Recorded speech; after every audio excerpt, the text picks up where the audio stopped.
A gente está aqui, né, na nossa terceira live da Associação dos Terapeutas Ocupacionais do Estado do Rio de Janeiro. A gente fez a primeira de contextos hospitalares, né, com o trabalho da terapeuta ocupacional com pacientes de Covid.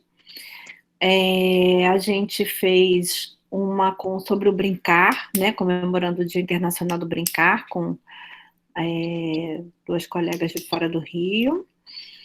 E agora com dois profissionais, né, que não são terapeutas ocupacionais, são de outras áreas, que vão contribuir com a gente para pensar, né, e refletir nesse conhecimento, a gente ampliar nosso conhecimento, né, como profissionais de saúde, da situação, né, que a gente está vivendo da pandemia, e o que procedimentos, né, como que a gente deve se organizar para retornar, né, como a gente aqui no Rio de Janeiro estamos apontando, né, está sendo apontado esse retorno, principalmente dos ambulatórios, né, como que a gente retorna, né, para os atendimentos, né, de consultório e domiciliares. Então é isso que a gente vai conversar hoje com a Mônica Magalhães, que é engenheira cartográfica, com doutorado em saúde coletiva. Ela é coordenadora do núcleo de geoprocessamento da Fiocruz e atualmente ela atua na implementação do site, né, Monitora Covid-19 da Fiocruz, né? Então ela vai poder nos atualizar, né, desses dados da pandemia, né? Ela vai falar, né, mas só adiantando, ela cuida da situação dos municípios, né, do Brasil, mas aqui, né, como Associação do Rio, a gente pode dar um enfoque maior aqui, né, para o nosso estado.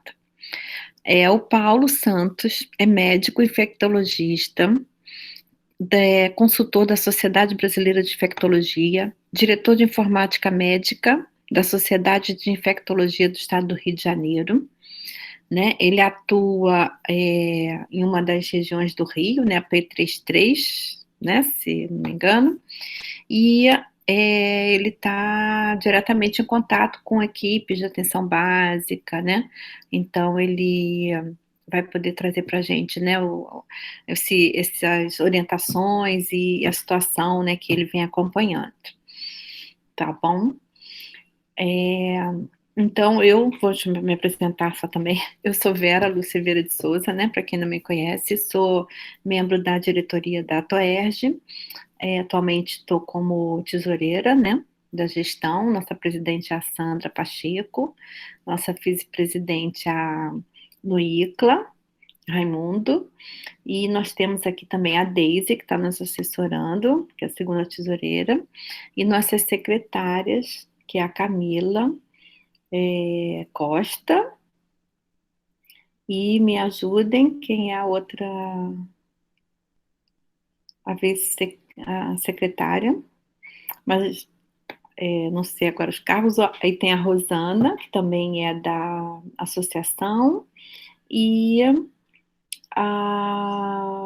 tem mais gente que está faltando aqui, me ajudem aí.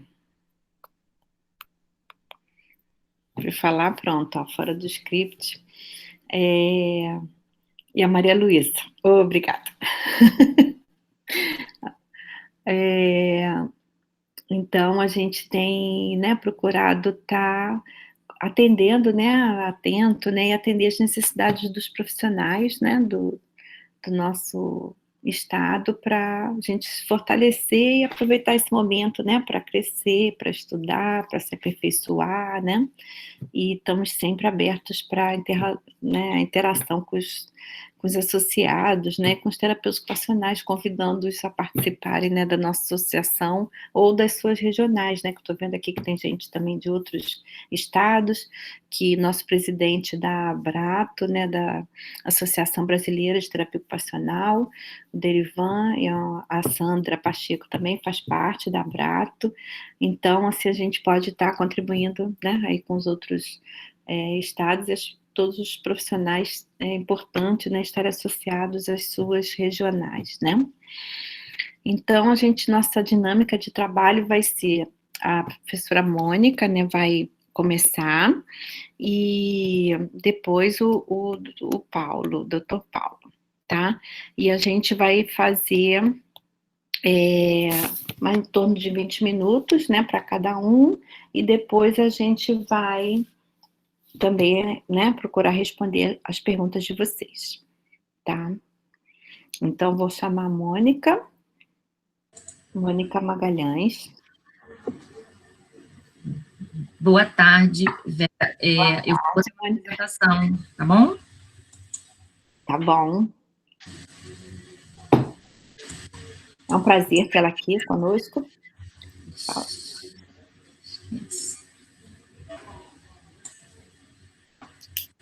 Vocês estão vendo a minha tela já?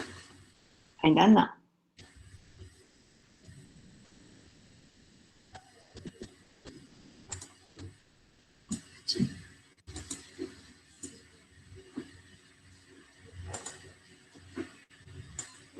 Foi? Pronto, estamos vendo. Tá. Bom, boa tarde. Eu queria agradecer, primeiro a Deise, que fez o primeiro contato comigo, e a Vera, pelo convite. Eu sou Mônica Magalhães. Eu gosto de me contextualizar na história, porque eu acho que é importante até para dar um entendimento melhor do que eu vou falar nesses 20 minutos. Eu sou engenheira cartógrafa de formação, mas desde a minha graduação, eu trabalho com mapeamento de problemas de saúde, de uma maneira geral, dentro da Fiocruz. Então, eu trabalho com mapeamento de agravos e de variáveis que, de certa forma, estão associadas a esses agravos, né? Então, a gente coloca isso tudo no espaço. Então, eu vou falar um pouquinho de mapeamento, mais de epidemiologia, e a gente também transita pela estatística. E aí, por isso eu gosto de contextualizar, porque eu fiz cartografia, mas eu fiz depois do doutorado em saúde coletiva. Então, é só para ver como que esse mundo, né, da informação é muito amplo. E eu cheguei até aqui porque eu tenho um filho, meu segundo filho tem síndrome de Down e faz terapia ocupacional desde muito bebezinho. Então, eu acompanho o trabalho, né, de terapia ocupacional há mais de 16 anos, mais ou menos. Então, quando as meninas me convidaram para apresentar, elas pediram para eu dar um panorama, né, da Covid-19, visando já essa decisão de volta às atividades, né, e como que fica esse relaxamento, o que é importante, o que não é importante. Então, a minha contribuição vai ser, assim, mostrar um pouco da pandemia, né, e como que essas atitudes e essas atividades, né, podem contribuir ou não para a gente retornar de maneira mais segura. Então, assim, para começar... Peraí.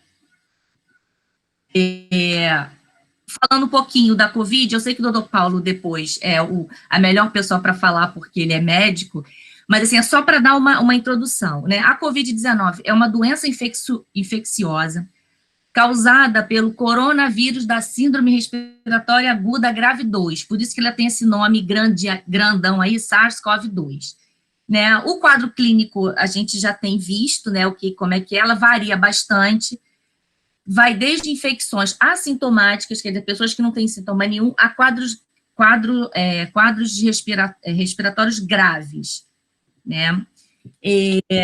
De acordo com a OMS, a gente tem 80, mais ou menos, né, cerca de 80% dos pacientes são assintomáticos, 20% dos que têm sintomas, né, 20% podem requerer atendimento hospitalar por até apresentarem alguma dificuldade respiratória, e desses 5%, eles têm um agravamento, né, e precisam de um tratamento de insuficiência respiratória mais agudo. E aí, só para a gente ter noção de como que essa pandemia foi um tsunami, um avalanche, A gente teve, no dia 31 de dezembro, as autoridades chinesas começaram a alertar, né, a emitir alertas de uma pneumonia diferente que estava acontecendo, uma coisa diferente, né, com um quadro de pneumonia, lá na cidade de Wuhan. Logo no dia seguinte, já veio a informação de que tinha sido fechado um mercado de carnes nessa cidade, por conta da desconfiança de que que aquilo ali era o centro da infecção, da transmissão. E aí, pouco tempo depois, uma semana depois, os cientistas já começaram a fazer o sequenciamento genético desse vírus. Inclusive, o Brasil estava, né, com um grupo nesse sequenciamento. E aí, no dia 11, quer dizer, 12 dias depois, foi confirmada a primeira morte, né, na China. No dia 20 de janeiro, isso aí tem 21 dias depois, os cientistas já confirmaram a possibilidade da transmissão entre humanos. Então, assim, até então, a coisa estava muito incerta. No dia 21, os Estados Unidos já confirmaram o primeiro caso. No final de janeiro, no dia 30 de janeiro, finalmente a OMS declarou, né, a Covid-19 como emergência de saúde pública de importância internacional, e aí foi decretado a pandemia.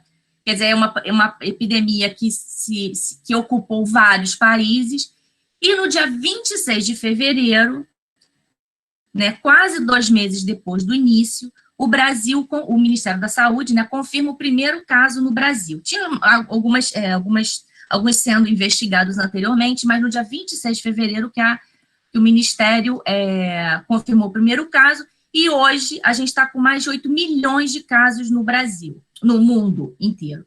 Então, assim, foi uma trajetória muito rápida, e aí eu vou falar um pouquinho mais para frente, a gente não tem muito conhecimento, né, da doença, e isso traz um prejuízo muito grande para o tipo de estudo, para diversos tipos de estudos que a gente está fazendo, principalmente nesses que estudam a epidemiologia, né, o comportamento do agravo na população. Então, como é que está a pandemia no Brasil? Desde o dia 26, né, até o dia de ontem, que foi dia de ontem ou quinta-feira, porque os dados, esse dado é do Ministério, então eles vão atualizando, eu não sei se na hora que eu baixei o dado, se eu baixei do dia 17 ou 18, mas é agora, por 1 ou 2 dias. Esses são os casos novos por data de notificação. Quer dizer, se a gente olhar o Brasil, a gente vê que tem, né, ele está crescendo, tem uma certa instabilidade, mas esses são os casos novos, são os casos que aparecem todos os dias no Brasil inteiro. Então, a gente tem um número aí, teve um dia que a gente teve um registro de 35 mil casos novos, né? Então, esse é a informação diária. E aqui a gente já tem um gráfico que apresenta os casos acumulados por data de notificação. Então, a gente vê como foi essa crescente, nessa curva crescente dos casos no Brasil inteiro. A gente pode olhar com um pouquinho mais de detalhamento, né, esses casos acumulados, quando a gente olha para as regiões. Porque se a gente pensar no Brasil, a gente sabe, né, a gente conhece o Brasil, a gente sabe que são vários países dentro do Brasil. Então, a gente tem uma população, uma dinâmica urbana, uma dinâmica de trânsito muito diferente, né, muito heterogênea. Então, é óbvio que a gente precisa ver o Brasil para entender o que acontece, né, a nível nacional, para a gente definir políticas, né, de isolamento, de relaxamento, a gente tem que ter um olhar muito detalhado. Então, a gente pode olhar, né, esse gráfico mostra os casos por alguns estados, mas eu separei aqui para mostrar para vocês os dados por região, para vocês verem o quão diferente é. Aqui a gente vê a região norte, né, a gente tem o estado do Pará, por exemplo, já com casos acumulados em mais de 75 mil, e a gente tem outros estados que têm pouco mais de 5 mil casos. Então, para vocês verem como é diferente, né, o comportamento dessa doença nos estados. Aí tem o Nordeste, também alguns estados, né, apresentam um número muito grande, muito maior do que outros, né, só para mostrar para vocês o quão diferente é o comportamento dessa doença, né, nos estados. A gente tem o Centro-Oeste, o Sudeste. Vocês podem notar aqui que nesses gráficos, isso aqui muda, né, os valores aqui de casos acumulados mudam. Então, aqui no Sudeste, a gente tem São Paulo com quase 195 mil casos registrados. E o segundo lugar é o Rio de Janeiro, nessa data aqui, com mais ou menos 90 mil casos. Tá? A gente tem o Sul, né? Então, assim, os números são bem diferentes se a gente olhar o estado. Então, em algum momento, a gente olha o Brasil, e é importante olhar o Brasil, mas em determinados momentos, a gente tem que olhar a coisa estratificada, tá? O mesmo slide, só que para óbito, né? A gente tem aqui os óbitos diários. Então, aqui, cada barrinha dessa, né, é a quantidade de óbitos por dia no Brasil inteiro. Então, a gente teve um dia que foi mais ou menos no início de maio, que a gente teve 1.500 óbitos. Isso eu estou considerando os dados que estão disponibilizados no Ministério da Saúde. Isso é uma coisa importante também para falar, que eu vou abordar um pouquinho mais à frente essa questão dos dados.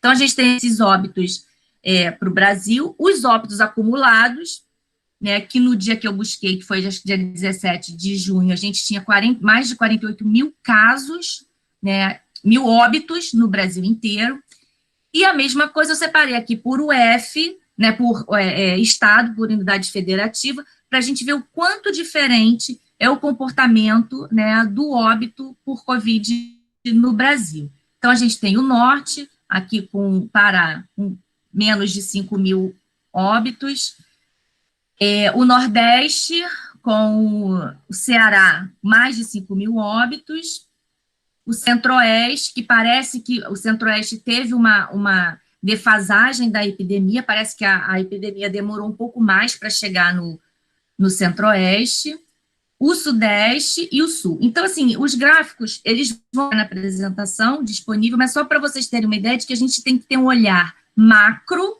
né, para entender o que acontece no Brasil, mas a gente também tem que ter um olhar mais micro para a gente poder entender essa diferença do comportamento da doença nesse território enorme que a gente vive.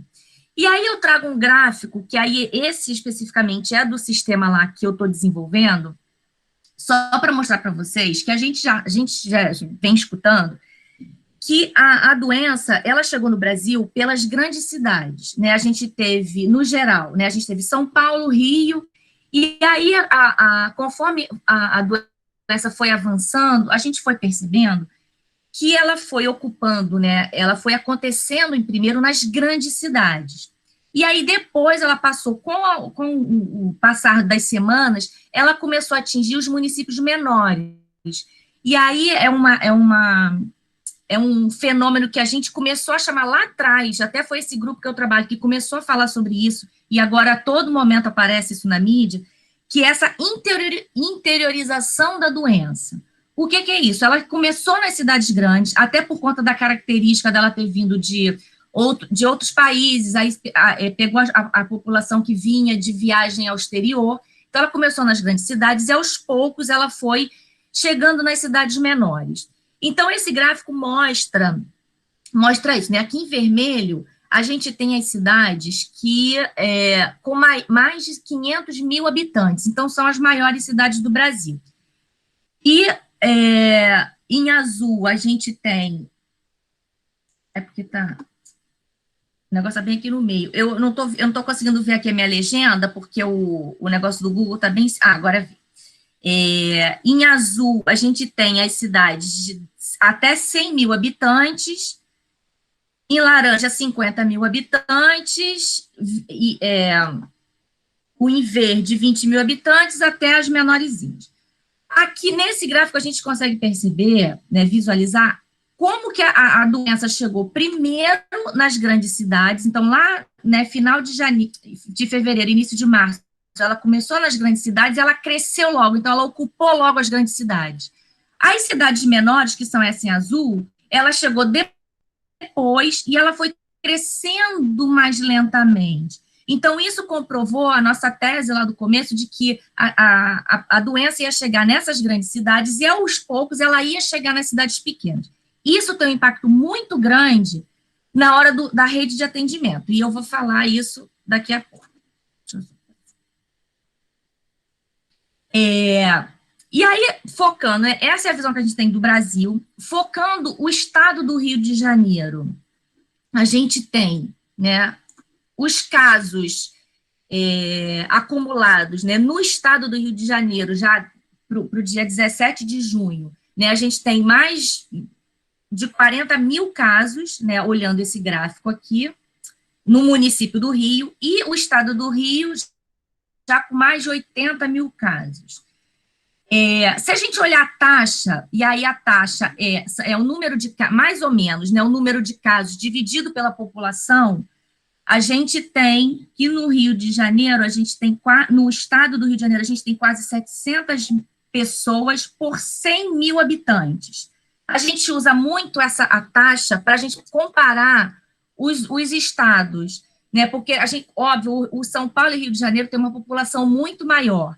Então, a gente certamente vai ter um número muito maior de casos. Quando a gente divide pela população, a gente meio que faz com que essas populações muito diferentes dos estados, elas se tornem mais comparáveis, né? Por isso que a gente calcula a taxa de incidência para comparar os estados. Aqui a gente tem esse gráfico, ele mostra os óbitos no estado do Rio de Janeiro, né? Então, em número de óbito, em número de pessoas que morreram, a gente tem mais, né, o estado tem um pouco mais de 8 mil, né, o município tem um grande peso nesse número, né, que é mais de 5 mil, e a taxa, né, olhando a taxa de mortalidade, para o estado a gente está com 80 por 100 mil, e no município quase 50 por 100 mil. Então, assim, esse é o olhar, né, do estado do Rio de Janeiro. E aí, o que é importante para a gente analisar? Não é só o número de casos e o número de óbitos. O que a gente também precisa ver? Qual é a população de risco desses estados ou desses municípios? Porque a gente sabe, já é sabido, que essa doença é mais grave nos idosos e em algumas pessoas com algumas comorbidades. Então, o que a gente também precisa mapear? O que a gente precisa deixar explícito? Qual é a população em risco desses estados? Então, se a gente olhar para o Rio de Janeiro, a gente vai ver que o estado do Rio é o segundo estado, né, no geral, aqui é o segundo estado com população idosa e com problema, com doença, adultos com doença renal crônica. Então, este também é uma variável que a gente precisa olhar quando pensa nos agravos e aí no como que vai ser esse retorno, né, as atividades. É pensar quem é a população que está vivendo naquele espaço geográfico que a gente vai ou fazer isolamento ou afrouxar o isolamento. Né, aqui, só mais um gráfico, né, mais informativo, das doenças, né, do número de pessoas, da população, do percentual, desculpa, de pessoas que tem alguma comorbidade. E aí, aqui, por comorbidade, tem pessoal, a população que tem diabetes, a população que é hipertensa, tem doença de pulmão e doença de coração. Então, todos esses dados, eles são possíveis, né, da gente resgatar, da gente ter acesso e de mapear, para a gente saber exatamente quem são as pessoas que estão vivendo sob risco daquele determinado problema de saúde. Tá? Aí, olhando mais especificamente para o município do Rio de Janeiro, que eu acho que é o maior interesse aqui da apresentação, a gente tem possibilidade de olhar, né, em alguns sites, como que está a distribuição, né, a ocorrência da doença, da Covid-19, por bairros do Rio de Janeiro. A gente sabe quais os bairros que têm mais casos, mais óbitos, mais recuperados, e aí pode ir transitando por esse site e saber aonde está acontecendo o maior número de casos, o maior número de óbitos e o maior número de recuperados. Então, isso é uma possibilidade da gente entender um pouco como que está o território do Rio de Janeiro, né, no município do Rio de Janeiro, frente à Covid. E um dado muito importante, e aqui, né, a gente tem a informação de número de casos por região administrativa, que é uma região, desculpa, área de planejamento em saúde, que é uma área que a saúde usa para se organizar as unidades, o atendimento à saúde, as unidades de saúde. Então, a gente mapeando isso, né, a Secretaria Municipal de Saúde mapeando isso, ela consegue ter uma ideia de onde estão acontecendo os casos e aonde ela tem determinado serviço, onde ela precisa investir mais em determinado serviço de saúde. Tá? No caso da Covid, um hospital de campanha, ou mobilizar mais respiradores, ou recursos humanos, e aí, ela, mapeando isso, a gente consegue ver no espaço aonde que a gente tem pessoas mais em risco e condições mais vulneráveis para determinado agravo de saúde. Tá?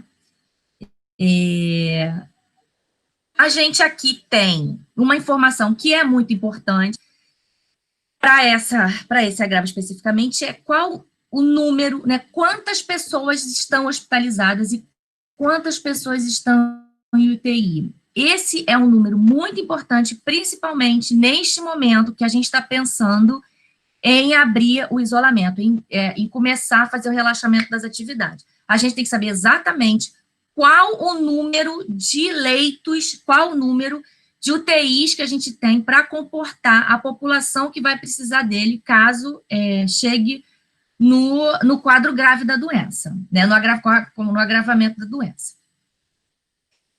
E aí, chamando atenção também para essa questão da rede, que é uma coisa que a gente também está discutindo muito, e a mídia está mostrando muito isso, a gente precisa saber o número, né, para pensar em política de isolamento ou política de relaxamento, a gente tem que saber o número de pessoas, né, a população que a gente tem na área que a gente está trabalhando, quantas pessoas são caso, quantas já morreram, né, quantos foram os óbitos, e uma coisa muito importante, qual a nossa rede de atendimento?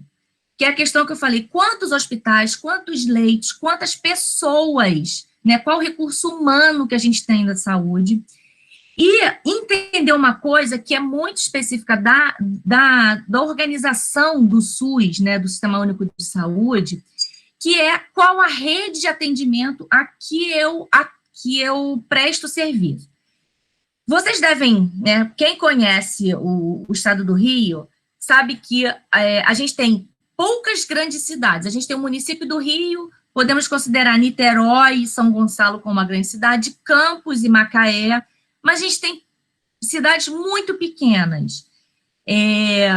Falando bem especificamente do Rio de Janeiro, a gente sabe, né, se a gente pensar em algumas cidades, a gente vai perceber que nem todas têm um hospital, por exemplo, e não é para ter mesmo, porque a gente tem muitos municípios não têm possibilidade de arcar com o custo de um hospital, então é por isso que o SUS se articula em rede, né? A gente não tem que ter leitos de UTI em todos os hospitais, mas a gente precisa colocar esses municípios menores que não têm hospitais dentro de uma área maior que tenha o serviço de saúde. E o SUS, ele trabalha desse jeito, né? O SUS, ele junta alguns municípios e cria essas regiões de saúde, né, que é o nome, regiões ou regionais de saúde, para garantir que dentro dessa região a população vai ter todos os atendimentos necessários, né, de saúde necessários durante a vida. Então, por que isso é muito importante, principalmente nesse momento, que a gente sabe que mesmo os casos desses grandes municípios caindo, mesmo os óbitos decaindo, e a gente tendo uma impressão de que a doença está diminuindo, a gente tem que lembrar que as pessoas dos municípios menores, onde onde, como eu mostrei no gráfico anterior, onde a doença chegou depois, essas pessoas vão adoecer e elas vão precisar de serviço de saúde. E elas certamente vão buscar esse serviço de saúde nessas cidades maiores. Então, quando a gente pensa em política de isolamento e de relaxamento, a gente não pode pensar em limite municipal. A gente tem que pensar que dentro este município, ele é atendido ou atende que população na realidade. O Rio de Janeiro, ele atende, certamente, né, o Serviço de Saúde do Rio de Janeiro atende muito mais pessoas do que a população residente no Rio de Janeiro. Então, a gente precisa, né, aí quando eu falo a gente, o governo precisa ter isso muito claro para saber quem são essas pessoas que vão buscar o serviço dentro do município do Rio de Janeiro. Porque a gente pode, no município do Rio, estar diminuindo o número de casos, mas os leitos não necessariamente vão estar mais disponíveis, né? Então, a gente tem que pensar sempre em conjunto, porque vírus não respeita limite municipal, né? A doença, ela não vai falar assim, aqui é o Rio de Janeiro, eu não posso atravessar a rua e ir para Duque de Caxias, porque é outro município. As pessoas também transitam. Então, quando a gente pensa em serviço de saúde, a gente tem que colocar toda essa dinâmica da população nas variáveis que a gente está estudando. Tá? E aí eu trago assim, um pouquinho do que, né, da questão da estatística do trabalho, porque a gente tem vivido aí nas últimas semanas, toda hora a gente escuta isso, lê no jornal e aparece na televisão, essa questão dos dados da estatística. Certamente vocês, né, quem acompanha a mídia ou lê jornal, tem visto muitos desses gráficos por aí. Né? Quando vai chegar o pico, como é que a gente achata o pico, quando que a gente vai passar do pico, quando que a gente vai terminar isso. Essa é uma ansiedade, uma inquietação que está, eu acho, em todas as casas, né, em todas a mente das pessoas que têm consciência do que está acontecendo. Então, por que isso é importante? Por que ter acesso aos dados é muito importante? Né? Primeiro porque, com acesso a esses dados, né, com o Ministério da Saúde, as secretarias de saúde disponibilizando esses dados, é que a gente consegue fazer o acompanhamento diário, né, dos casos e dos óbitos. Para quê? Para que a gente precisa? Né? Para desenvolver as medidas que respondam de forma efetiva ao problema que a gente está tendo. Né? E outra coisa é promover a transparência quanto à gravidade da situação. Então, por isso que a toda hora a OMS aparece com esse discurso de mostrar, de transparência de dados, porque a gente precisa saber exatamente a gravidade de cada município, de cada estado e de cada país, para a gente saber como que a gente lida com essa doença e com essa pandemia. Mônica, posso te interromper? Não, só para saber se já está assim, mais ou menos no seu tempo. Tá bom, tá, vou só acabar. Então, o que acontece? A gente ouviu, né, algumas pessoas na televisão falando do apagão de dados. Por que ele é muito importante? Porque se a gente muda a maneira com que a gente disponibiliza o dado, que a gente coleta o dado, ou que a gente trabalha o dado, a gente pode enviesar a nossa análise. Então, a gente pode ter resultados diferentes e resultados errados, porque a gente está analisando dados que não foram coletados de maneira sistemática. Por isso que o acesso ao dado e com a mesma sistemática é muito importante. Por que a gente precisa disso? Que eu acho que é importante, né, que a gente tem pensado agora. Para os modelos de previsão. Qual a pergunta que a gente tem feito? Quando que vai acabar? Quando que a gente vai chegar no pico? Quando é que isso vai acabar? Quando é que a gente vai poder voltar às aulas e trabalhar e andar normalmente? Não é fácil prever isso, porque a gente precisa ter esses modelos de previsão, eles podem ser muito básicos, mas eles precisam de alguns parâmetros muito simples, que alguns deles, né, número de infectados, número de suscetíveis, quantos foram curados, qual a taxa de transmissão e qual a taxa de recuperação, qual a imunidade da população, se tem vacina, se tem serviço. Então, são muitas variáveis que a gente precisa saber, né, para que a gente precisa ter conhecimento para colocar nesses modelos estatísticos para a gente falar, olha, vai melhorar ou não vai melhorar. E é modelo, né? O nome já diz, não é realidade, é um modelo. Então, é uma previsão do que pode acontecer. E a gente tem vários modelos de vários gráficos, né? E aí cada estado precisa, né? Cada unidade federativa precisa conhecer muito bem os seus dados para usar esses modelos, mas não é fácil, né? Porque além, né, de toda a matemática envolvida, a gente precisa ter o apoio dos nossos gestores, né? O município do Rio divulgou essa notícia ontem, dizendo que a taxa de ocupação dos leitos já baixou, do município já 84%, mas a gente precisa, né, aí a sociedade civil, a sociedade precisa ter acesso a esses dados para confrontar esses dados e ver se isso é realmente a realidade, é o que está acontecendo. Então, por isso que é muito importante a gente ter o acesso. Agora, o que é difícil, né, dentre todas essas questões? A Covid é muito nova, né? Então, a gente viu lá no histórico que a gente tem há 7 meses de doença. Então, é muito difícil a gente falar ou estabelecer determinados números que a gente precisa colocar nesses modelos matemáticos para dizer até quando a gente vai ter casos acontecendo, até quando a gente vai precisar que as pessoas fiquem isoladas. Então, é uma situação muito nova. Eu falo que a gente está aprendendo com a doença, com o carro rodando, né? A gente está trocando pneu com o carro rodando. Então, por isso que é sempre muito difícil a gente falar, vai poder relaxar. Então, algumas medidas, e aí eu acho que cada setor, cada profissional vai ter que ter as medidas, né, de precaução, né, e fazer com que a gente retorne aos poucos, né, e com essa ideia de que a gente pode retornar, mas que em algum momento a gente pode ter que parar de novo, porque a gente precisa saber a testagem, quantos leitos, quantos médicos, enfermeiros e auxiliares a gente tem para atender essas pessoas, qual o serviço, né, qual o acesso dessas pessoas ao serviço de saúde, antes de pensar, né, no relaxamento. E pensar nessa rede de atendimento. Como que estão os municípios que precisam da rede de atendimento a qual a gente também vai precisar. Tá? E assim, só para finalizar, mostrar, né, que essa não é a primeira vez que a gente passa por uma epidemia. Se vocês lerem esse texto, vocês vão ver que parece muito com o que a gente está vivendo agora.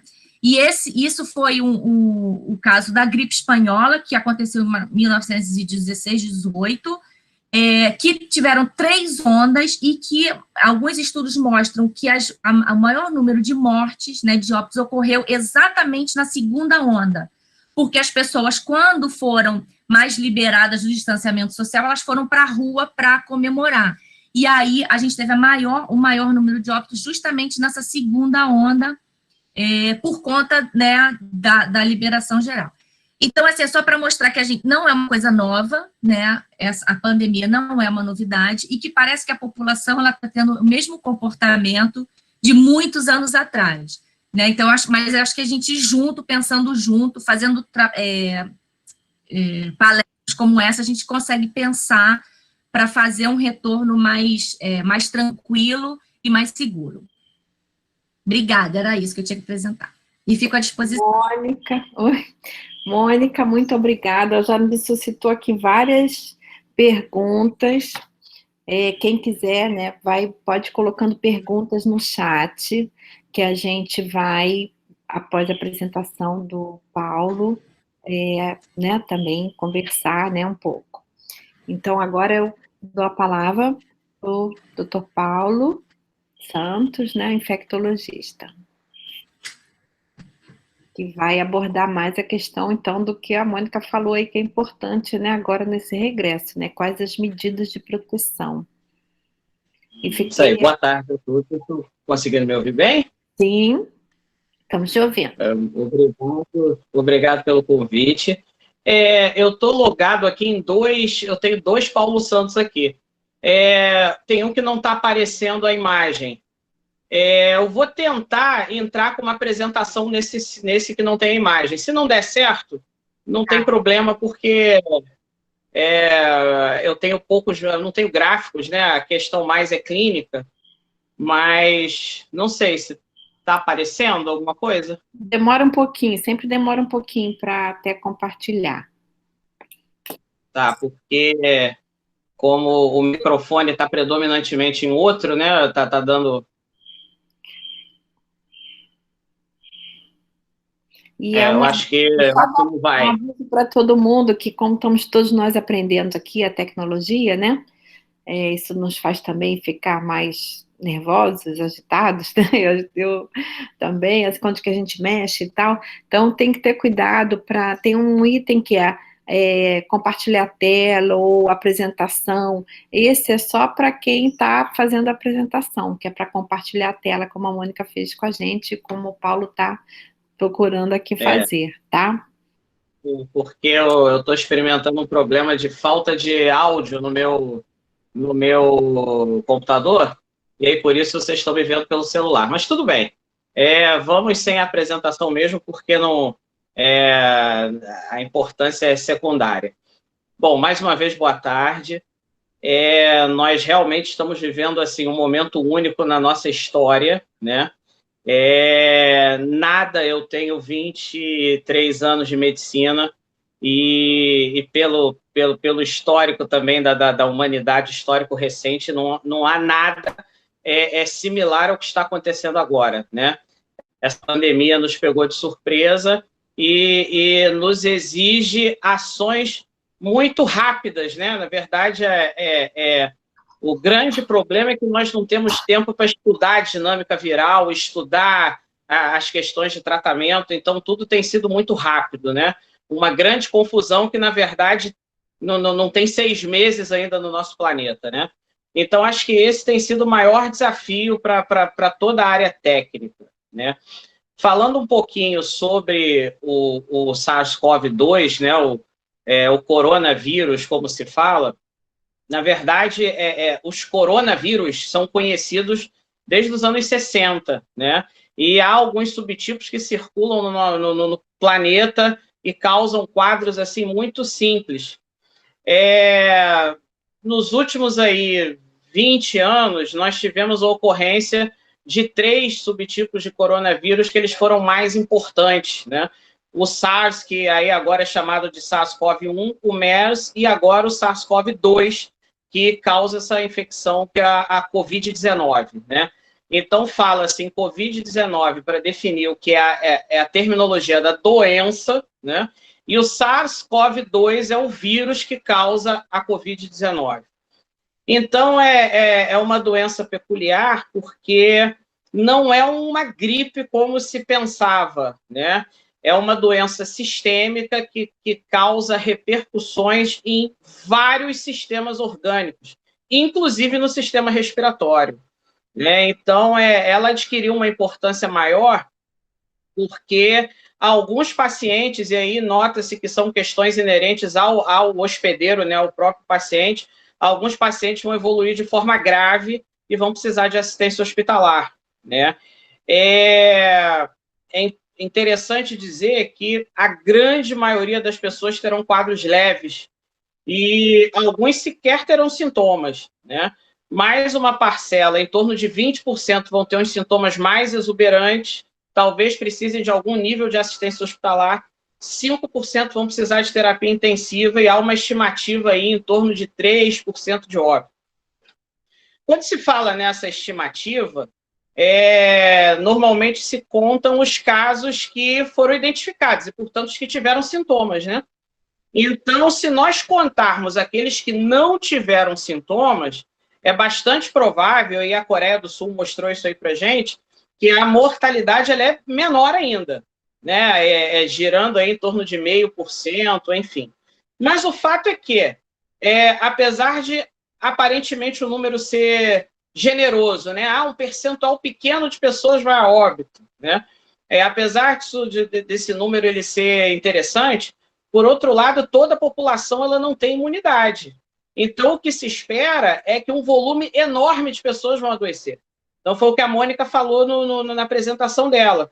No momento que um volume enorme de pessoas adoecem, um percentual, mesmo que menor dessas pessoas vai precisar de assistência hospitalar, esse percentual menor representa uma sobrecarga nos hospitais, né?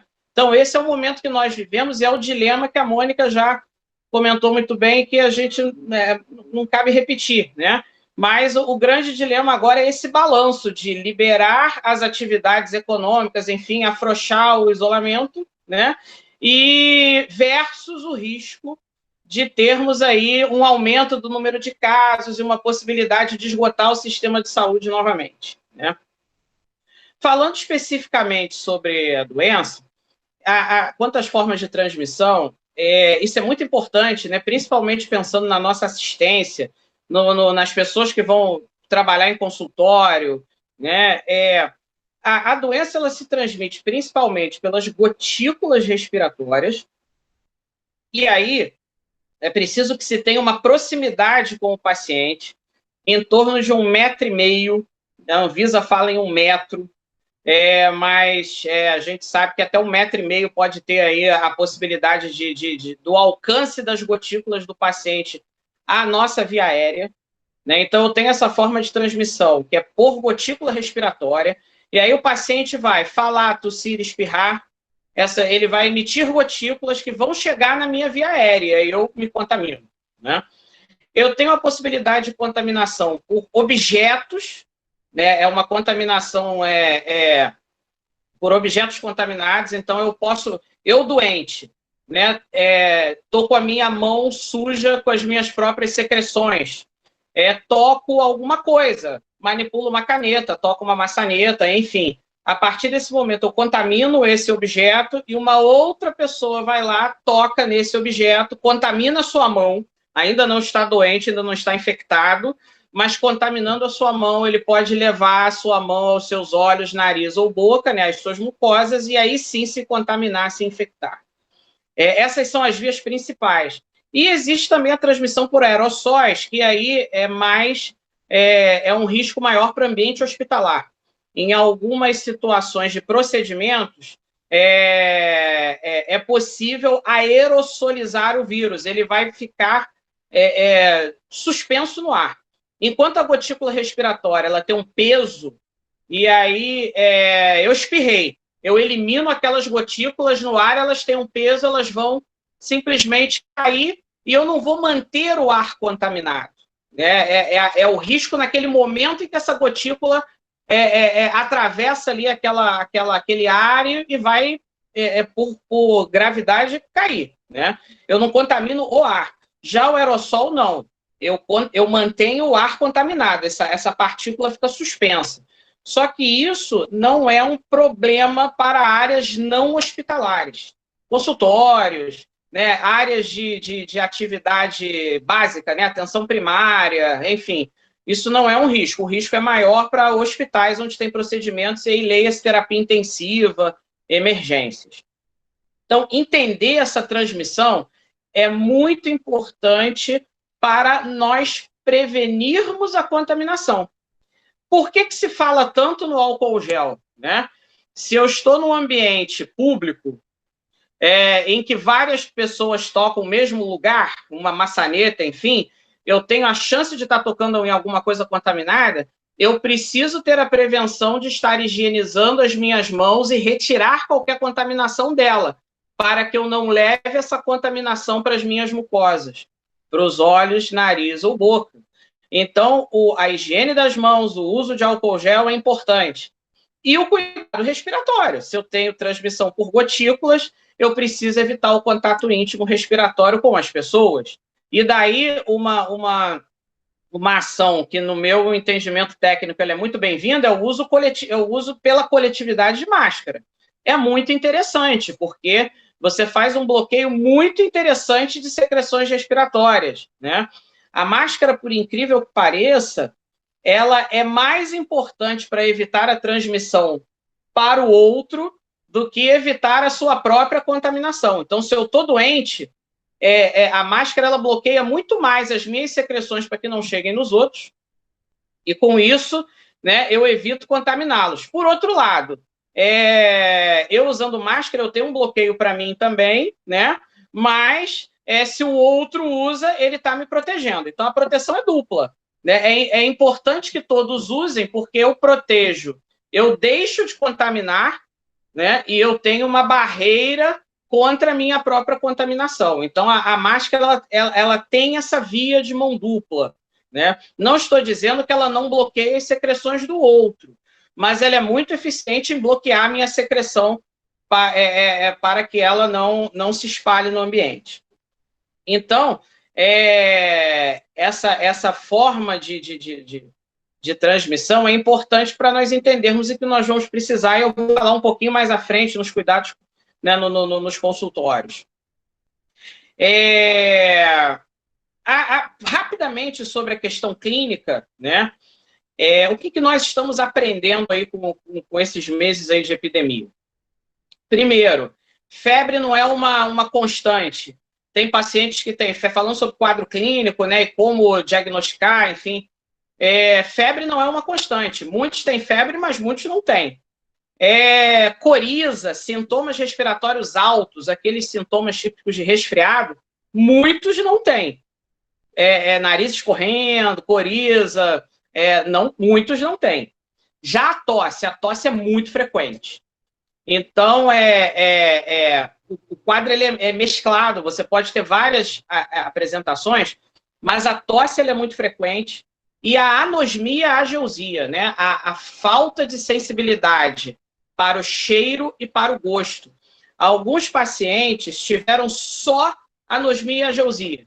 Olha, eu não estou sentindo cheiro de nada, não estou sentindo gosto de nada, sem febre, sem tosse, sem absolutamente nada além.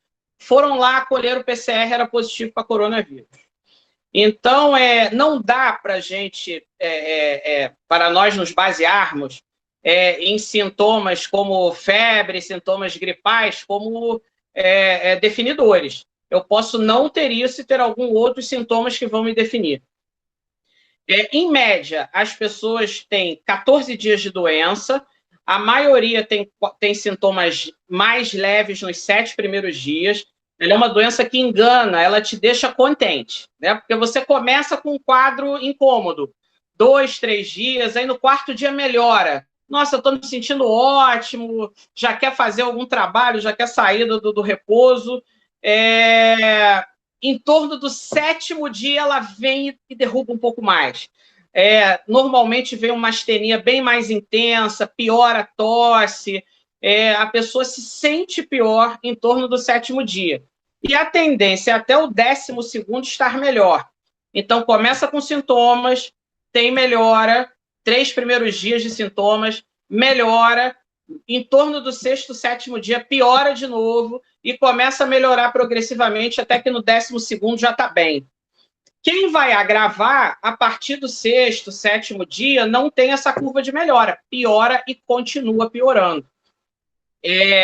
Nós percebemos também uma dissociação dessa questão, né, que o governo no início colocou muito isso, né? Fique em casa, observe se tiver sintomas respiratórios e falta de ar, procure o médico.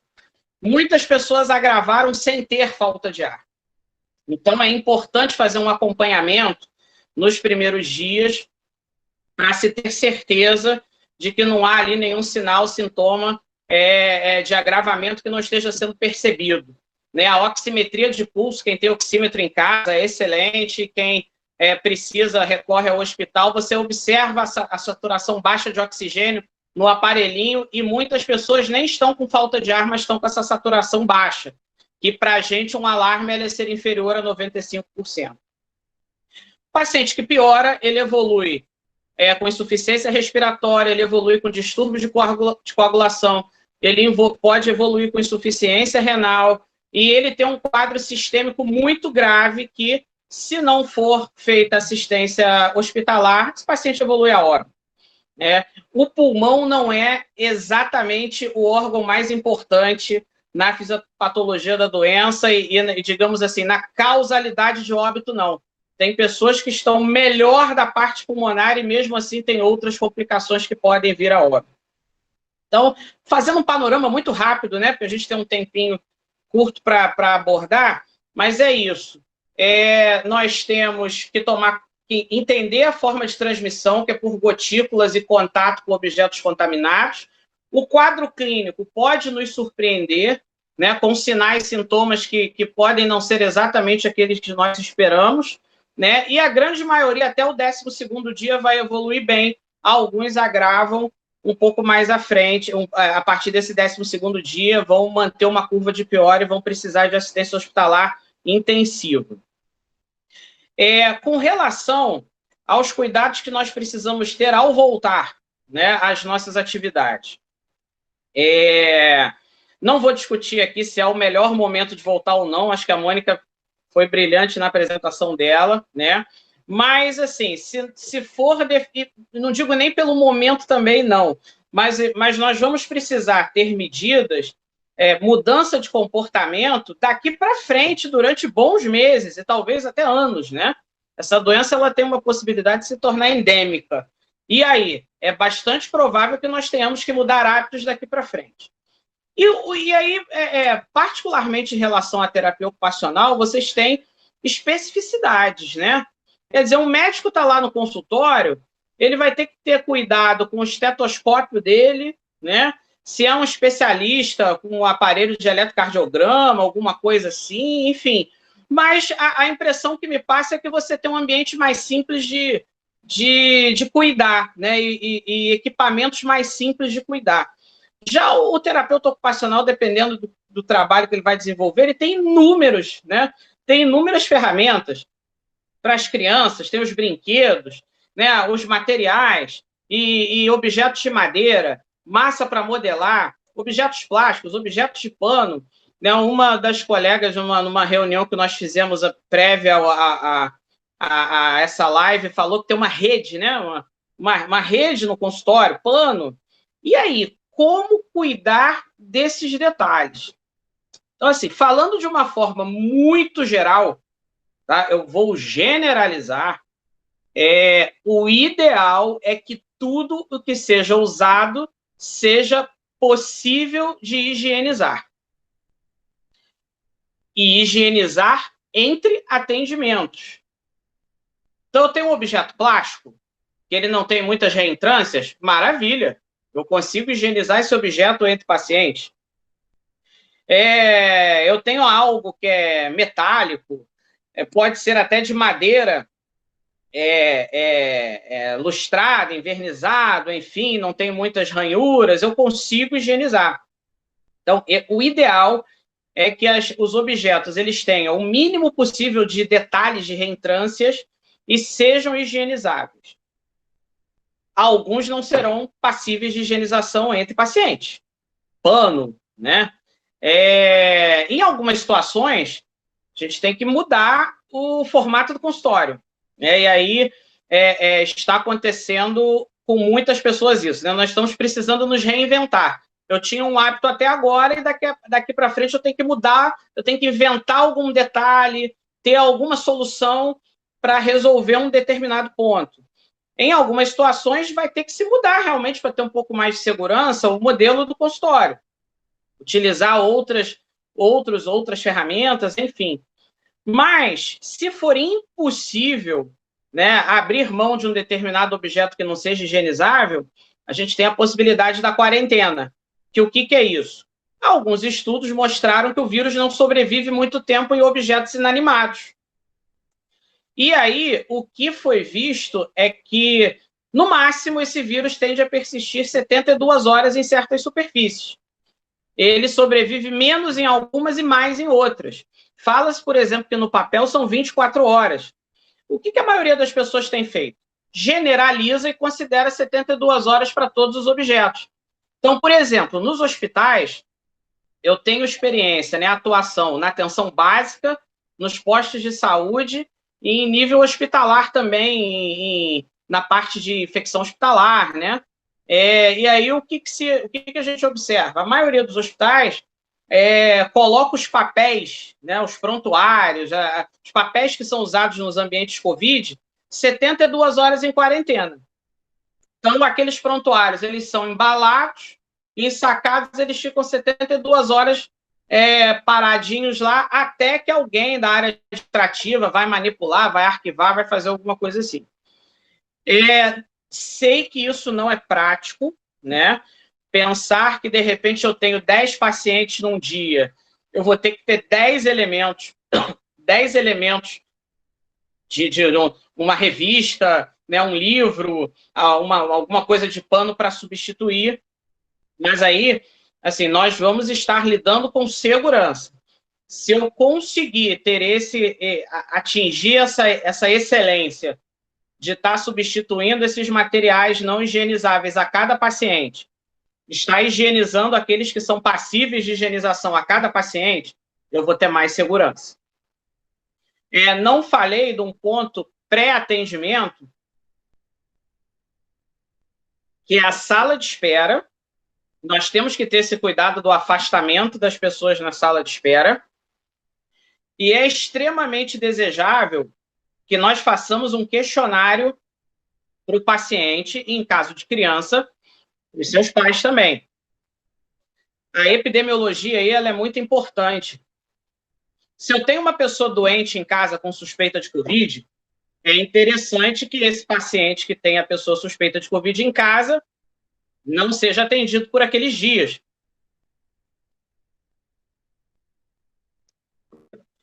Porque ele pode ser um portador assintomático. Eu também não falei isso lá no quadro clínico. Existe transmissão anterior que pode anteceder a clínica. E existem pessoas que sequer podem ter sintomas. Então, é possível a transmissão de quem não esteja sentindo nada. Então, o questionário ele é válido. Se a pessoa tem sintomas respiratórios, sintomas gripais, falta de ar, quadro febril, o paciente ou pessoas que moram com esse paciente, é interessante que o atendimento seja adiado. Quando se fala em adiamento, fala-se em 14 dias. Né? A quarentena, para quem teve contato, ela foi definida como de 14 dias. Então, importante fazer esse questionário, sensibilizar as pessoas. Olha, qualquer sintoma tem que nos comunicar. É preciso fazer a busca ativa. Não adianta esperar que o paciente te informe, ele não vai te informar, tem que ser perguntado toda vez que ele chegar lá, né? E ter esse cuidado de verificar a saúde dos familiares, ok? Então, já falamos sobre sala de espera, sobre o questionário de saúde, né, sobre os cuidados específicos com os materiais. Muitos colegas têm me perguntado sobre aquela pistolinha de aferição de temperatura. Gente, é um investimento, é um acréscimo de segurança, se for necessário utilizar, se for possível, né, adquirir um acréscimo de segurança. Lembrando que nem todos têm febre.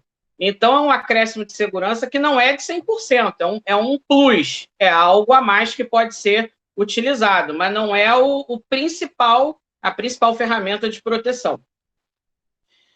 Com relação a EPIs, vamos lá nas formas de transmissão, né? Usar máscara é fundamental nos atendimentos.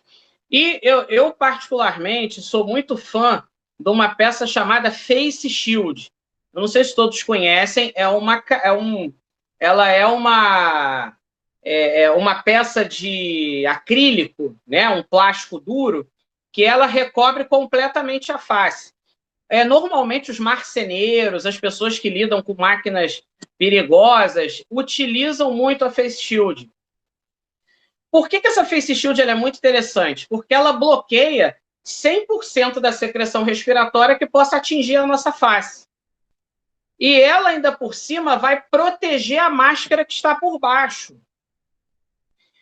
E digo mais, nós temos a questão das crianças que estão em atendimento, né? Eu tenho 2 filhos, sei como é que é isso, e imagino como é que deve ser o sofrimento de tentar deixar uma máscara no rosto de uma criança pequena fazendo atendimento, né? Deve ser muito difícil. Então, nós vamos admitir que, em alguns momentos, vocês vão atender crianças sem máscara. A criança sem máscara. E uma criança que vai estar próxima, né? E que não tem etiqueta respiratória. E etiqueta respiratória é ideia de adulto, né? Crianças não tem isso. Olha, não pode tossir virado para cá. A criança ela vai jogar as suas secreções respiratórias. E aí essa Face Shield ela faz um bloqueio perfeito. Então, em relação à EPI, Máscara é imprescindível, de preferência para ambos, para os três, se for o caso. Profissional de saúde, paciente e acompanhante, caso tenha lá o pai ou a mãe, no caso de atendimento de crianças ou idosos frágeis, né? Então, o ideal é que todos usem. Se algum desses não puder usar, o profissional de saúde obrigatoriamente tem que estar usando. E preferencialmente com uma face shield também, tá?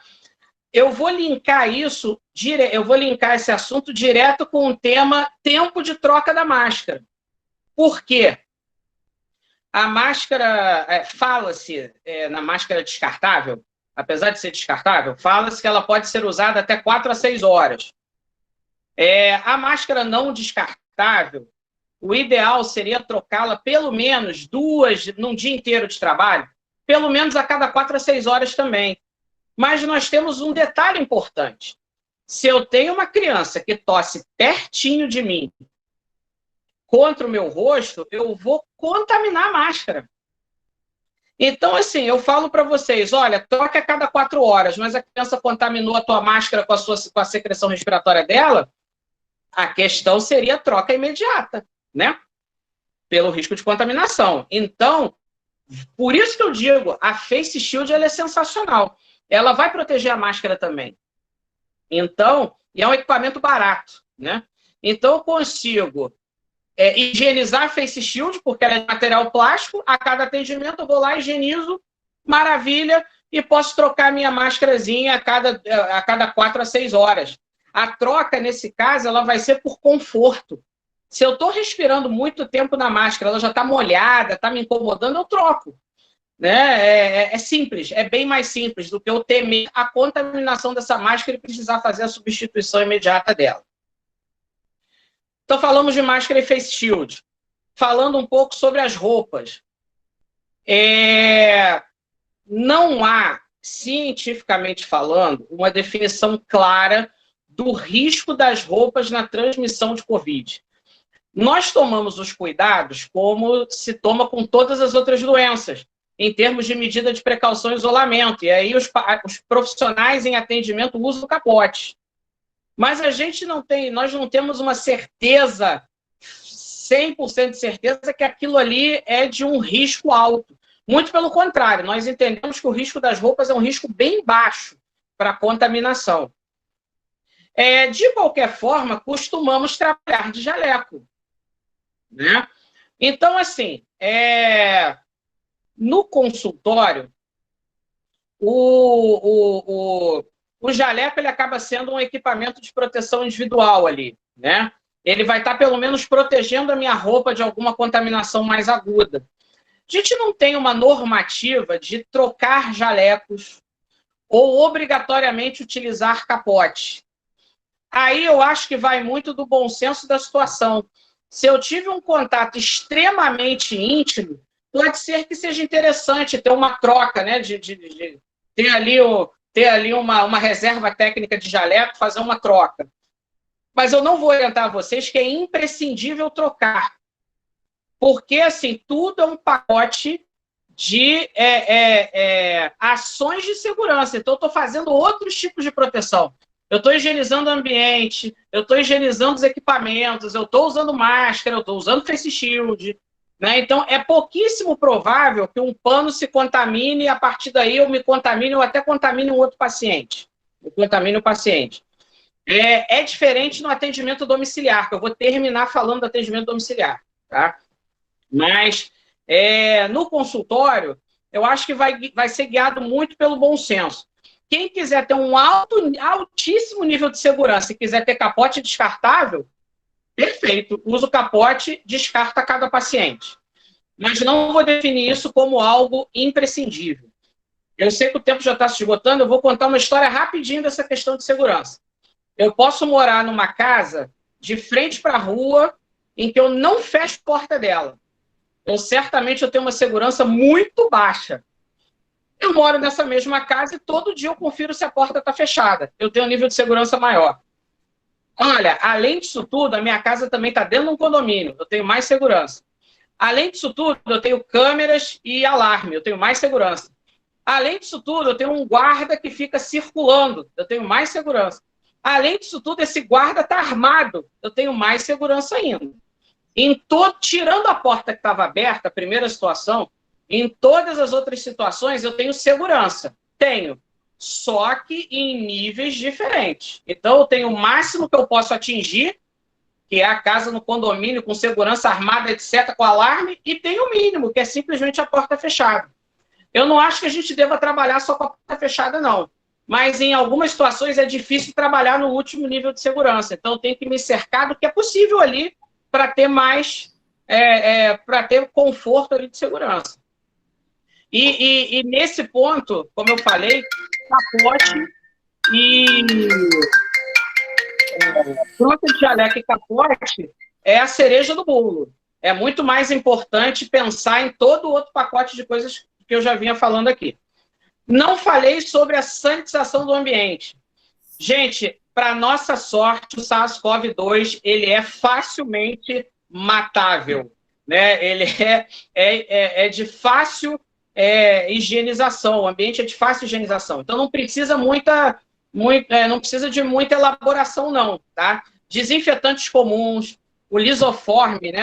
Eu não sei se tem algum outro nome, não tenho nada com a empresa que fabrica o lisoforme, nem sei qual é, mas ele é feito de, se eu não me engano, de quaternário de amônio, né? É excelente. Outros desinfetantes simples, desde que você faça ali uma limpeza, uma ação mecânica, está valendo, tá? O álcool, evitem usar álcool gel. Usem álcool a 70, porque o álcool gel ele vai deixar um resíduo nas superfícies que não é interessante. Existem alguns outros desinfetantes hospitalares, quaternário de amônio, biguanida, enfim, que se for custo efetivo vocês terem no consultório, que comprem em alta quantidade, dilui, ok. Mas vamos trabalhar com os desinfetantes mais simples e com álcool a 70 que vocês vão estar seguros, tá? Por fim, vou falar sobre atendimento domiciliar. O atendimento domiciliar é mais crítico, né? Porque no consultório eu estou no meu ambiente o qual eu domino e eu traço todas as diretrizes de segurança para esse ambiente. Na casa do paciente, eu não estou no meu ambiente, eu não faço ideia do que ele traçou de segurança dentro da casa dele, né? Então, aí nós vamos ter que ter um cuidado maior. O questionário de saúde ele é imprescindível, conhecer a saúde das pessoas, algumas orientações pré-consulta para os pacientes. Olha, preferencialmente, higienizar o ambiente que vai ser utilizado, trocar as roupas de cama, né? Se o paciente vai usar aquela roupa, aquela cama, pedir para já fazer uma troca daquela roupa de cama, paciente tomar um banho, tá de roupa limpa, enfim, sempre que possível. Isso me dá um pouquinho mais de segurança, não 100%, né? E aí o que eu tenho que fazer? Usar minha máscara, usar face shield, abusar do álcool a 70 nas minhas mãos, abusar do álcool a 70 nos instrumentais que eu vou utilizar, e aí sim, é interessante ter um jaleco para cada atendimento. Uma colega falou, não, eu estou indo para casa, tomo um banho, troco de roupa e vou ver outro paciente. Não precisa trocar a sua roupa. Mas se eu tenho um jaleco que está por cima protegendo essa roupa, eu estou naquele ambiente que não é o do meu consultório, é interessante trocar, né? Porque aí sim, eu estou trabalhando com a ideia de ter um inóculo de contaminação maior num ambiente que eu desconheço como está sendo feita a higienização, ok? Então, assim, eu estou tentando trazer vários tópicos, né, dentro de um mesmo tema, porque o tema é muito extenso, para que nós possamos, assim, oferecer algumas informações para trazer mais segurança no nosso atendimento.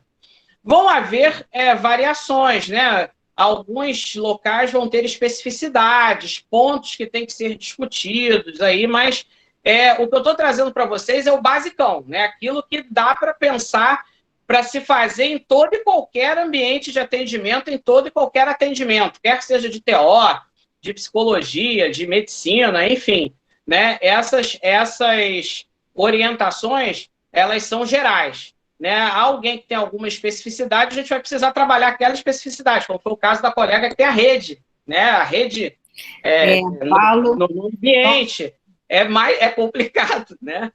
Mas é isso. Então, me desculpem que eu tinha uma apresentação, mas por questões técnicas aqui não funcionou, mas como nossa fala ela é mais fluida, né? Eu não dependo muito dos gráficos, acho que não chegou a prejudicar. Não, muito, muito obrigada. Também, ó, as duas apresentações suscitaram muitas perguntas e há muitas dúvidas também, assim, né? Cada coisa que vocês falam, a gente vai pensando mais coisas. Algumas perguntas, né, escreveram aqui no site. Eu já vou até, como você está falando aí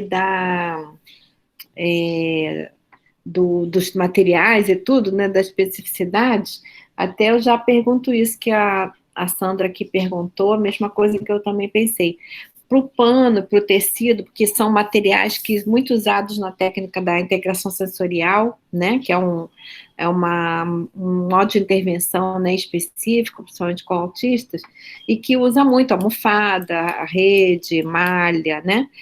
Para esse tipo de material também vale o deixar de 72 horas guardado, de quarentena? Sim, também. Sim, vale. Também vale.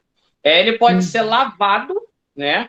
E aí eu até estou vendo aqui no chat que algumas pessoas estão perguntando, né? Se ele for lavado, ele está pronto para uso tão imediato, né? Mas ele pode ser guardado e utilizado 72 horas depois, sem problema nenhum. Achamos que 48 horas já dá, mas 72 horas é margem de segurança. Fiquei até mais tranquilo, porque muitas vezes no hospital a gente deixava o material assim, 15 dias guardado, né? Por questão de outros tipos de bactéria em geral, né? Então, por orientação da Comissão de Infecção Hospitalar. Então, já achei 72 horas bem plausível, né? Que a gente... É possível, né? Mas vamos lá. A primeira pergunta foi para a Mônica. Mônica, tá aí? Oi, estou aqui. O Derivan pergunta sobre a definição do pico, né? Por que as datas previstas mudam, né? Como se define o pico em termos cronológicos ou por períodos, né? Por que cada hora a gente está... Não, o pico vai ser em abril, vai ser em maio, vai ser em junho. Porque, como eu falei, eu tive que falar rápido, na verdade, o pico da doença, quando a gente está olhando o dado real, a gente sabe quando foi o pico, porque a gente está vendo o que está acontecendo, a gente vai traçando ali, igual aquele gráfico que eu mostrei, a gente vai traçando o gráfico e fala assim, chegou no número máximo de casos ou de óbitos e ela começa a cair. Esse é o real, né? Como que a gente faz para previamente definir esse pico? Para a gente poder prever, né, determinadas ações de política ou de atendimento. A gente precisa do tais modelos matemáticos. E aí, por isso é que o pico muda. Uma coisa é você usar modelos matemáticos diferentes. E isso é muito... Né, a gente tem vários modelos. E especificamente para a COVID, como a gente não tem um histórico muito bom da doença ainda, porque a gente tem 6 meses de doença no mundo inteiro, a gente tem alguns parâmetros que a gente usa nesses modelos que a gente ainda não sabe. Né? Por exemplo, número taxa de infecção, taxa de transmissão, a população, nesse caso, a princípio a gente achava que toda a população do mundo era suscetível, quer dizer, ela poderia pegar, mas já tem estudos dizendo que de alguma maneira, algumas pessoas já são imunes, né, por conta de algum contato. Foi o que o Paulo falou, a gente tudo é muito novo. Então, da epidemiologia à microbiologia, tudo é muito, muito novidade, então as coisas vão mudando. Então, por que o pico muda? Porque esses parâmetros ainda não estão muito consolidados, por conta do modelo que a gente usa, e por conta das previsões, a gente prevê uma coisa, mas se a gente faz alguma intervenção no processo, a gente vai mudar o pico. Então, se a gente tem, eu vou trazer para uma doença muito, muito já conhecida e sedimentada, a dengue. A gente conhece bem a dengue, conhece o vetor, conhece os vírus. Então, a gente tem mais ou menos uma previsão do que vai acontecer. Mas se em algum momento a gente entra com uma intervenção, por exemplo, de diminuição de vetor do mosquito, a gente vai mudar esse pico. No caso da pandemia, uma coisa que está mudando muito é o isolamento. A gente prevê um pico com a movimentação das pessoas, né, que a gente conhece, e essa movimentação ou diminui por conta das pessoas acreditarem no isolamento, ou aumenta, né? E aí isso vai mudar esses parâmetros que vão mudar os modelos matemáticos. Por isso que a gente tem esse aumento do pico, né? Quer dizer, a gente tem mais casos, ou a gente consegue colocar o pico mais para frente no tempo. Mas depende muito do modelo que a gente usa e dos parâmetros que muitos a gente ainda está definindo, né? A gente é mundo, né? A gente ainda está estudando e definindo. Por isso que às vezes muda. Mônica, e aqui no Rio, a gente ainda já pode dizer que a gente já chegou nesse platô? Como pergunta aqui a Sandra. Pois é, Sandra, todo mundo quer isso, né? Mas assim, e a gente está escutando muito isso. Ontem, 1h eu estava discutindo com um amigo epidemiologista justamente essa questão. O que a gente tem escutado? É que passou no Rio, e porque, medindo muito pelos leitos UTI. A gente tem menos atendimentos, os leitos estão mais vazios. Nos dados que a gente tem olhado, a gente não viu ainda esse declínio. Nos gráficos que eu mostrei, a gente ainda não consegue ver esse declínio. Mas esses dados também, isso também a gente tem falado muito, é que os dados que a gente vê, e aí trabalhar com dado secundário é complicado. O Paulo, que está lá no atendimento, ele tem uma visão mais à frente do que eu que trabalho com o que eles geram lá, porque ele está vendo, ele está vivendo aquilo. Os dados demoram um tempo para sair da unidade de saúde e chegar no banco de dados. Aqui a gente trabalha aqui esses gráficos que a gente monta e que toda hora aparece na TV. Então, a gente tem esse tempo de processamento do dado. E a gente tem uma coisa que a gente tem falado bastante, que é assim, a gente tem 10 a 14 dias de atraso nessa análise. Então, pode ser realmente que os hospitais estejam ficando com leitos mais vazios, mas que essa informação ainda não conseguiu chegar lá na ponta, por mais que a gente fale que trabalhe com os dados de ontem ou anteontem. É porque o dado acontece, ele demora para ser notificado, porque a gente tem esse processo, esse trâmite administrativo. As coisas estão diminuindo de tempo, mas a gente ainda tem, né, essa defasagem.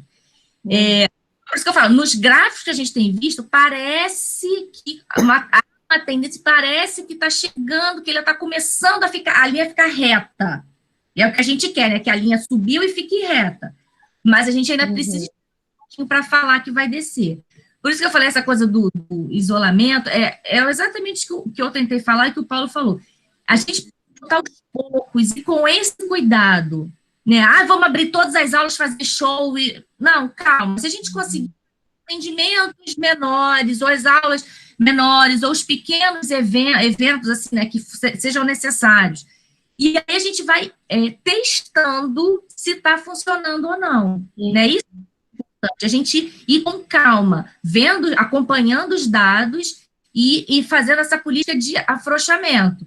Deu, a gente voltar, entendeu? Tá certo, obrigada. Deixa eu ver aqui a outra pergunta, que ainda tem mais para você também, mas a Joyce pergunta sobre a roupa para o Paulo. É possível higienizar a roupa com álcool 70 ou preciso lavar? Né? Lidamos com crianças fazendo manuseio no colo, que tem cialorreia, né? E aproveito para perguntar já, mais adiante, a Lália fala que ela faz atendimento numa casa que tem um roupão que todos os profissionais que fazem atendimento utilizam. Isso está correto? Então, né, a roupa é preciso lavar e pode-se usar assim um roupão para todos os profissionais? Bom, olha só, a base para a desinfecção é a fricção. Então, existe a ação do desinfetante e existe a ação mecânica pela fricção. Né? Quando nós fazemos protocolos em hospital para desinfecção com álcool a 70, normalmente pedimos para friccionar pelo menos 3 vezes durante alguns segundos, que é justamente para obrigar a pessoa a fazer aquela limpeza mecânica. Então, assim, a princípio, pensar em usar aerossol, né, para desinfetar a roupa, é provável que tenha uma eficiência muito menor, tá? Muito menor do que se fosse um objeto de uma superfície rígida que pudesse ser friccionado para higienização. Tá? A gente não tem nem como quantificar qual seria o resultado disso aí. Tem alguns equipamentos em hospital, tem uma balança chamada balança Jack, né, que ela é para pesar o paciente de terapia intensiva, que ela é de um tecido e colocam-se ali, né, pacientes graves com germes multiresistentes. É um pano em que nós utilizamos um desinfetante com uma fricção ostensiva e deixa secar até estar completamente seco. Então, aquilo ali leva 20 minutos para poder ser usado novamente, entendeu? Estou te dando apenas um fiel de comparação. Eu não acho que seja uma medida, essa do aerossol, não acho que é uma de total proteção, não. Tá? A outra pergunta foi sobre o roupão. Roupão numa casa particular, numa clínica? Não, numa casa, eles disponibilizam um roupão para que todos os profissionais usem esse roupão. A Eulália não disse que é lavado, né? O dono da casa está pensando na proteção da casa. Então, assim, vem uma pessoa de fora, que eu não sei com que vem na roupa, então coloca esse roupão para proteger. Então, é uma proteção reversa, né? É pro paciente. Agora, se essa pessoa garante para você que esse roupão foi lavado, que ninguém usou, que está imediatamente limpo ali para o teu uso, é protetivo, entendeu? É protetivo. A questão é garantir isso aí, né? A Sandra pergunta também, usa o ar-condicionado e janela, quer dizer, o que faz? Né? Pode ficar com ar-condicionado ou abre a janela? Ou posso usar a janela fechada e higienizar, né? E depois deixar aberto quando for higienizar e abrir para quando e fechar, né? Quer dizer, voltar a usar o ar quando outro paciente usa. Ou quando outro paciente usa. Desculpa. Rapidinho de te responder, no H1N1 nós tivemos uma situação muito semelhante. Você não conhece muito bem a dinâmica viral, então faz-se um nível assim de segurança mega, super, power hard, né? Então, assim, eu vou tentar fazer tudo para não deixar que haja a transmissão. Hoje nós já sabemos, com relação ao SARS-CoV-2, que a transmissão ela está muito relacionada a gotículas e menos a aerossol. Então, acaba que não é crítico estar num ambiente climatizado e com as janelas fechadas. Tá? Vai depender do tamanho do ambiente, da proximidade que você tem com o paciente e da quantidade de gente que está ali dentro. Mas hoje, apesar dos protocolos, assim, 90% dos protocolos ainda falarem que é importante abrir as janelas e ter circulação de ar, né? A grande criticidade da transmissão está na proximidade respiratória e nos objetos contaminados. Então, se você está numa sala confortável, ampla, que você tem ali como trabalhar o seu paciente, está com o ar-condicionado ligado, não precisa nem abrir para ter troca de ar, não. Agora, tem uma coisa que é preocupante, que é o fluxo de ar, fluxo de ar literalmente, né? Porque, assim, por exemplo, a pessoa pode abrir uma janela com medo do ar-condicionado e utilizar um ventilador, por exemplo. O ventilador ele tem a capacidade de empurrar a gotícula respiratória para mais longe. Então, se eu falo aqui numa segurança de 1 metro a 1,5 metros, eu tossi aqui agora, a minha gotícula não vai ultrapassar 1,5 metros. Se eu tiver um fluxo como um ventilador, Isso pode acontecer, essa distância pode ser vencida. Então, Então, cuidado. já seria contraindicado o uso do tiro pode sair pela ventilador, né? culatra. Oi? Uhum. É contraindicado o uso de ventilador, né? No ambiente. É preferível usar o ar-condicionado. É preferível numa situação dessa.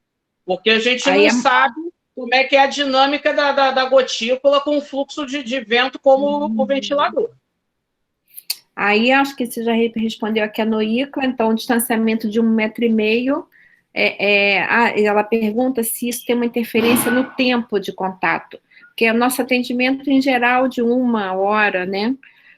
Então essa proximidade com esse tempo faz diferença? Ou é sempre, né, independente do tempo, manter essa distância de 1,5 m está adequado? Olha só, o tempo ele tem a ver com a carga de contaminação. Então, a sorte é que todos estarão sendo atendidos e são assintomáticos, né? Porque, assim, a pessoa que está tossindo, cada vez que ela tosse, ela elimina vírus no ambiente. Se ela fica 10 minutos no ambiente, ela oferece uma carga de contaminação. Se ela fica 1 hora, ela oferece uma carga maior. Então, a permanência maior, ela tem a ver com maior exposição, sim, né? E maior risco, sim. Porém, manter a distância de 1 m, eu sou psicólogo e estou atendendo uma pessoa, uma distância de 1,5 m, essa pessoa está sentada numa poltrona e ela ficou 1 hora sentada ali e está 1,5 m de distância de mim. Eu não corro nenhum risco respiratório, nenhum. Vou precisar usar aquela poltrona depois, né? Aí é o risco de ambiente contaminado. Mas o risco respiratório eu não vou ter, mesmo que ela fique ali 1 hora, entendeu? Para a gente, na terapia ocupacional, é mais difícil manter, né? Em contrapartida, 2 minutos, mas com uma proximidade muito grande, eu tenho risco. Então, o balanço ele tem que ser nessa coisa de proximidade mesmo e de proteção, né, no caso da proximidade ser inevitável. A Joyce pergunta aqui também se aquele ferro somente a vapor. Não sei se para usar assim na roupa, né? Que como passa a roupa assim no cabide. E no caso de álcool 70, eu posso passar na roupa, isso aí você já respondeu, né? E depois esperar. Ela pergunta se pode passar o álcool e esperar 2 dias para usar de novo? E se aquele ferro adianta? Olha só, não existem estudos que determinem se o vírus é eliminado por esse ferro a vapor, sei qual é ele. Mas, assim, sabe-se que a alta temperatura desnatura o vírus, né? Então, é bastante provável, com uma possibilidade alta, de que aquele vapor, como ele é muito quente, né? Ele ser capaz, sim, de eliminar o vírus de uma superfície ali, de um pano. Eu só não posso afirmar com 100% porque não tem estudo para isso, mas do ponto de vista racional, né, pela dinâmica que a gente sabe da sobrevivência do vírus em ambiente, é bastante provável que elimine. Agora ela perguntou outra coisa também, né? Foi o vapor e aí... se eu posso passar álcool na roupa... Oi? Guardado por 2 dias. Se passar álcool na roupa e esperar 2 dias para usar de novo. Você vai estar combinando 2 ações. Você está tentando desinfectar a roupa com álcool, né? Não é o ideal, porque não é uma superfície friccionável, como eu até já comentei, e você está usando o fator tempo. Você está combinando duas medidas. Também acho bastante provável que resolva, né? A gente fala no máximo aí de 72 horas, né? E as superfícies que o vírus sobrevive mais tempo são metálicas, pano e papel sobrevive menos tempo. Então, deve ser eficiente, sim. A Sandra também fala que é comum, né, no consultório de terapia ocupacional, o uso de tatame. E que tem uma porosidade, em geral, a gente limpa com álcool. Aí ela pergunta, tem que passar o pano 3 vezes para secar? Ele é um emborrachado. Se for feita a higienização uma única vez e bem feito, cobrindo bem a superfície, né, atingindo todos os pontos ali, basta uma. Nós fazemos 3 vezes no hospital como protocolo, porque assim, eu estou lidando com o outro. Quem vai higienizar uma pessoa que eu não conheço, que pode chegar e fazer assim, ó, e pronto. Então, quando eu obrigo ela a passar 3 vezes, eu melhoro a probabilidade dessa pessoa cobrir toda a superfície com o desinfetante. Tá? Mas uma vez bem feito, tá ótimo. A Neila também pergunta sobre o álcool aerosol, que não substitui. Ela pergunta: ele substitui a fricção? Tem ouvido, né, de colegas de que a pressão substitui fricção. Eu não confio nisso, não. Pressão e do digo álcool mais, álcool aerosol é invenção da era Covid, tá? Porque em momento nenhum na prática médico-hospitalar tivemos esse dispositivo de álcool aerosol. Então, isso é uma invenção dessa nossa época de agora. Então, assim, eu não confio. A fricção mecânica bonitinha mesmo, ela é o que é válida, é o que a gente valida. A Noícla também pergunta aqui: é necessário o uso de tapete com produto desinfetante na entrada do consultório? Não, hoje está mais claro que o papel do chão, né, na contaminação, ele é menor. Não acho, é uma medida de baixa eficiência. Você talvez até consiga ter um ambiente um pouco mais limpo daquela microbiota comum, né? De repente até de sujeira mesmo, que a pessoa vai ter que passar ali o sapato, mas contra a corona não é necessário, não. Invista em outra coisa, em algum outro equipamento de segurança no teu consultório. Quer dizer, o chão não é mais um ponto de grande contaminação, como se falava no início? Não, eu pensando no chão comunitário, né, na rua, né? É diferente o consultório que eu atendi uma criança durante 1 hora e que ela ficou ali, ficou no chão o tempo todo, tocando a mão, deitada. Tem que higienizar, né? Tem que higienizar. Eu digo o risco de eu pisar em algum lugar na rua que tenha Covid e trazer para dentro do consultório. Isso a gente já sabe que é um papel irrelevante, essa transmissibilidade aí. Acho que a Deise, né, que está aqui nos coordenando, pergunta isso: quando tem crianças que a gente não consegue manter o distanciamento, né? Qual a melhor orientação, né? Além que você falou aí do uso da face shield, né, e máscara. E aí até complementa assim: é o ideal a gente estar passando álcool durante o atendimento, nas nossas mãos, né, na criança. Olha só, toda vez que se passa álcool nas mãos, você está tirando o que existe de contaminação até aquele presente momento. Então, se não for de uma forma paranoica, né, porque às vezes a gente entra literalmente numa paranoia, né, que é de 2 em 2 minutos estar ali. Mas se não for de uma forma, como eu falei, você durante um atendimento aí de 1 hora, a cada 15 minutos, né, usar 4 vezes ali o álcool gel, você vai estar diminuindo a carga, uma possível carga de contaminação. Mas, assim, numa situação como essa, eu ainda confio, válido, tá? É válido, mas é imprescindível ter máscara, ter face shield, né? Porque é a proximidade. E a porta de entrada desse vírus no nosso corpo são as nossas mucosas da boca, do nariz e ocular. Então, é essa área nobre que eu tenho que proteger. Eu até não falei isso na apresentação, mas a Face Shield ela tem esse papel também de proteção reversa, né? Ela não deixa eu ficar tocando os olhos, o nariz e a boca, né? Não falamos também do óculos de proteção. É válido usar óculos de proteção, pode ser usado em substituição à Face Shield.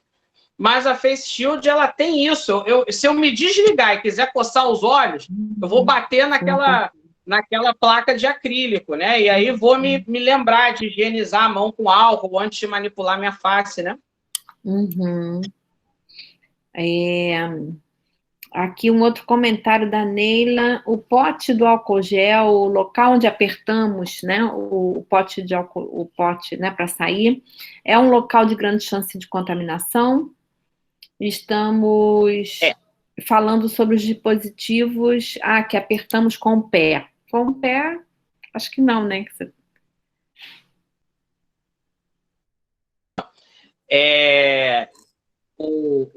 Eu tenho lá um dispensador, um dispenser de álcool gel na parede. Então, eu vou lá, aperto, né, numa região que todo mundo aperta também, e coloco o álcool nas minhas mãos.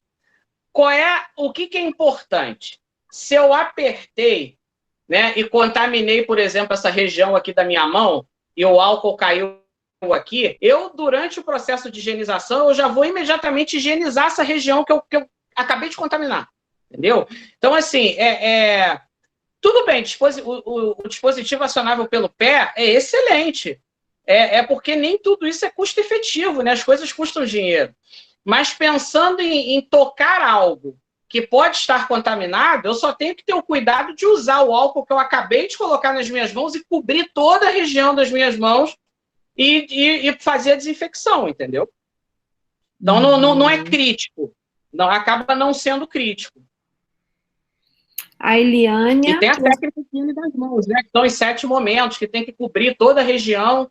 Enfim, o site da Anvisa tem um passo a passo bem legal, para não deixar nenhuma parte da mão de fora. Isso é importante, né? A Eliane pergunta também: qual o risco de levar nos sapatos do hospital para casa?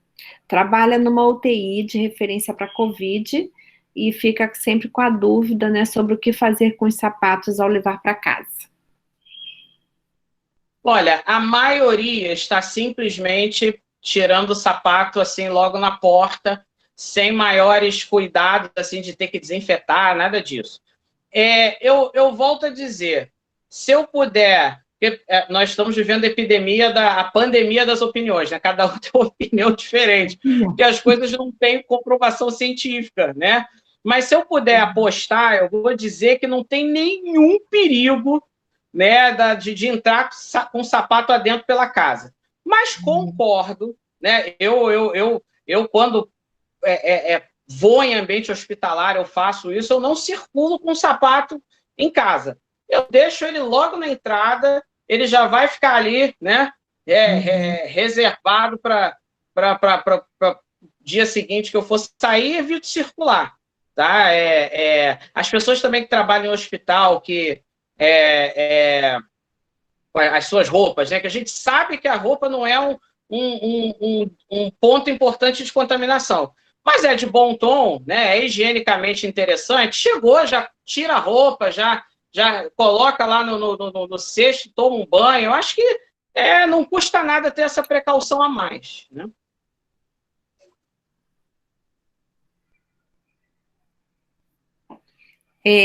A Neila comenta aqui, a pandemia das opiniões, falou tudo, Paula. Acho que está sendo uma das coisas mais difíceis de lidar, né? E vocês, né, dois esclareceram muitas coisas. Eu tenho uma pergunta para a Mônica. Mônica, tem alguma identificação de pessoas com deficiência nas estatísticas? Porque a gente, né, é uma população que para a gente é de risco, né? Não só as pessoas com deficiência, né? Mas você falou, as pessoas com doenças crônicas e tal, que são a clientela da terapia ocupacional, né? Em ambulatórios, né, de adulto, criança. Então, né, a gente vê também como há dificuldade para essas pessoas retornarem ao atendimento quem circula de transporte público, né? Que enfrentam outras dificuldades, né? Mas eu tenho crianças que dizem, não, na hora que liberarem, eu vou, ponho a máscara e vou, né? Então, eu te pergunto isso, né? Se tem alguma identificação, né, de pessoas com deficiência e como que você vê também esse retorno das pessoas com deficiência nos atendimentos. Coincidentemente, ontem ou hoje de manhã, eu tô trabalhando tanto que eu nem sei se foi ontem ou hoje de manhã, eu tô meio perdida no tempo. Mas, coincidentemente, eu li uma reportagem falando especificamente de síndrome de Down, que é o que eu procuro mais por ter um filho com síndrome de Down. E aí falando que a síndrome em si não traz, né, nenhum problema, mas sim as comorbidades que podem estar associadas à síndrome. E eu acho, Sandra, que a gente vai recair de novo na questão de conhecer muito pouco a doença. O Paulo falou aí que a gente no começo tinha essa ideia de que era uma pneumonia, mas parece que já tem alguns quadros que não são muito parecidos com pneumonia, então acho que a gente está construindo isso nesses 6 meses. Então, assim, certamente tem alguns estudos, mas está tudo começando agora, né, no mundo todo. Especificamente o dado, na ficha, numa das fichas, né, de quando a pessoa chega na unidade, dependendo para onde ela vai, se ela vai ser internada ou se ela só vai para uma consulta, algumas fichas têm essa informação, se a pessoa tem alguma necessidade especial, tem comorbidades. Então, assim, em algum tipo de atendimento, isto é perguntado. Quer dizer, deveria ser perguntado. Isso está lá no protocolo, na ficha de atendimento. O que acontece muitas vezes, e aí já falando com quem trabalha com esses dados que já foram coletados e já foram armazenados em algum lugar, é que muitas vezes isso é muito mal coletado e mal preenchido. Então, quando a gente já tem informação, então a gente sabe que tem a informação se tem comorbidade. Mas quando a gente vai analisar isso para fazer estatística, quando a gente pega um banco de dados para fazer estatísticas, muitas vezes a gente pega um banco assim, de 100 pessoas ou de 100 registros, 40% não foi preenchido. E aí, estatisticamente, é muito ruim, porque a gente perde 40% das pessoas. Então, assim, na estatística isso é muito complicado, mas dependendo da entrada da pessoa, tem a pergunta se ela tem alguma necessidade especial e se tem alguma comorbidade. Isso é previsto, né? A pergunta é prevista. O que a gente que trabalha com dado secundário, né, com dado que alguém coletou, é sempre fazer campanha. Olha, pessoal que está lá na ponta coletando a informação, coleta com cuidado, porque se a informação está ali na ficha, eu sei que as fichas são enormes e os enfermeiros e os médicos perdem muito tempo com isso, mas se ela está ali é porque essa informação vai ser importante para fazer política, para fazer pensar, né, em estratégias de atenção e de promoção de saúde. Mas, assim, tem a informação, mas ela pode ser que a gente não consiga tirar estatísticas muito verídicas por conta desse preenchimento ruim dos dados. Mas não tem nenhuma análise específica sobre as pessoas com deficiência, né? Eu tenha visto até agora, não vi nenhuma, nem no Brasil, nem fora. Uhum. Pode ser que eu não tenha buscado, né? Porque eu não trabalho especificamente com... Uhum. Claro. Acho que a gente respondeu a todas as perguntas. Aí a pergunta final, né, para vocês é só assim, né? O que vocês já viram que vocês já botaram contato aí no chat, né? Para quem quiser. E se vocês indicam, a Mônica indicou, você falou de um chat, de 2, acho que sites, né? Que mostram os dados. Se você tem como colocar no chat, ia te pedir também. E o Paulo também, se tem algum site que você falou da Anvisa, se tem algum outro que vocês indicam, onde que a gente, né, pode indicar para as pessoas procurarem mais informações. Olha, o site da Anvisa ele é muito bom nesse sentido, porque tem um apanhado de documentos, né, que são norteadores. Todo mundo, já falamos aqui várias vezes que é novidade para todos, né? Mas tenta-se ali fazer um conjunto de orientações, né? Isso pode nortear o nosso trabalho, né? O próprio site do Ministério da Saúde também, eles têm bastante informação. Uhum. Eu ia falar isso, do Ministério da Saúde, apesar da gente ter escutado o apagão de dados, se vai ter, mas assim, é um lugar que tem bastante dados, e das secretarias municipais de saúde, para a gente ter esse olhar mais refinado, né, de cada município. o link, aí eu vou puxar a brasa para minha sardinha do sistema que eu estou desenvolvendo lá na Fiocruz, que é um site que pega dados de vários lugares, não só do caso, mas de várias variáveis que estão direto ou indiretamente ligadas à doença, a esse agravo específico, que a pessoa pode fazer várias análises também. E aí também tem um modelinho matemático lá para que a gente está... ou até quando vai, mas é um modelinho bem simples. Eu vou colocar aqui. Você vai colocar? Tá. Eu acho melhor. Vou só pegar aqui direitinho. Eu vi que tinha um que era difícil aí de repetir tudo. Né? Que vocês estão lançando um site, né? O site, na verdade, esse site que a gente está coordenando já tem o tempo da epidemia no Brasil, tem desde início de março. Bacana. Deixa eu só pegar aqui. Enquanto a Mônica vai colocando, a gente vai agradecer, né? Acho que o pessoal ia agradecer a colaboração de vocês. A gente fez muitas perguntas também antes, né? Que eu agradeço a vocês, né? De terem já respondido muitas coisas, que nos ajudou muito, né? E nos ajuda também a gente a orientar outros profissionais, né?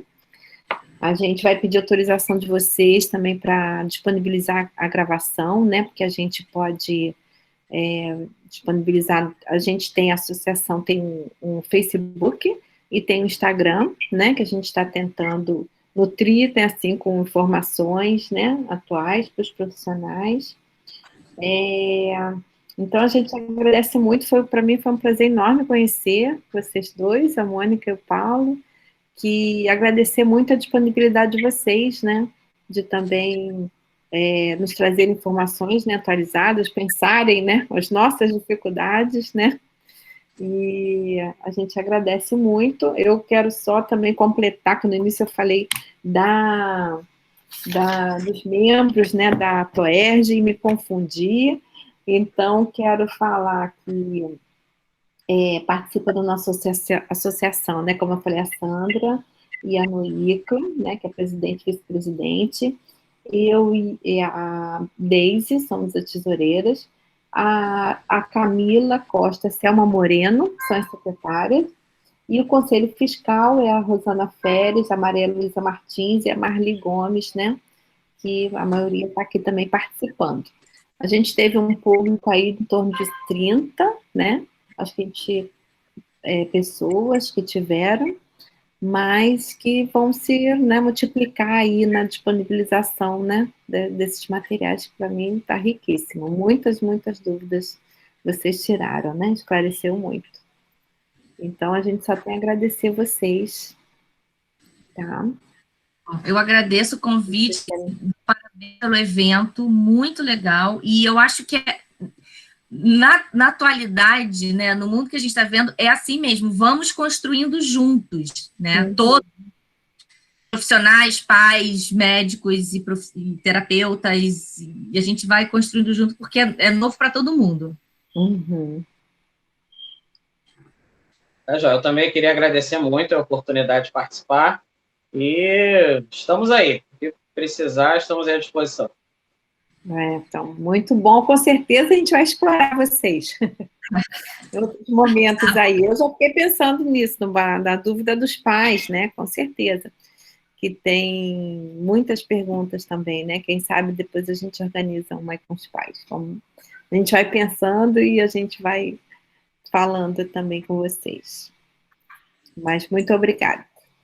Tá bom. Tá bom? Tchau. Obrigada. Tchau, vamos sair então. Tchau. Deise, pode parar a gravação.